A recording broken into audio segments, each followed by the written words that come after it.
ઓય એક ગ્લાસ પાણી લાવતો. તમારે કેવા જલસા? ઘેર આવો એટલે સા લાવો, પાણી લાવો, બસ આખી જિંદગી રાજાની જેમ જીવવાની. અને અમારે બાયુને આખી જિંદગી નોકરાની જેમ કામ જ કરવાનું.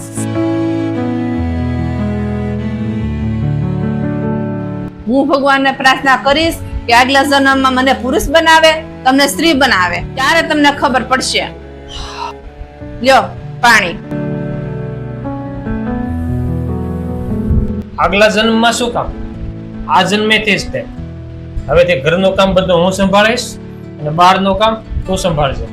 તારે બસ ખાલી પૈસા જ કમાવાના છે, અને એ પણ ઇજ્જતથી. તમને શું લાગે છે મારાથી કઈ ન થાય એમ? બધું જ હું કરી લઈશ.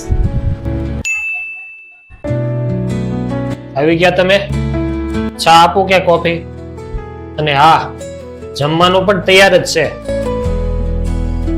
અરે મર્દની આંખમાં આંસુ? પુરુષ છે ને આખી જિંદગી નોકરની જેમ કામ કરતો હોય છે. એ ક્યારેય કોઈને કહેતો નથી અને રડતો પણ નથી. બહારનું કામ કરવું સહેલું નથી. પછી સ્ત્રી હોય કે પુરુષ, મહેનત તો બધે સરખી જ કરવી પડે. તમે ઘરની અંદર મહેનત કરો કે બહાર કરો. હા, હું બધું સમજી ગઈ. હવે હું ક્યારેય નહીં બોલું.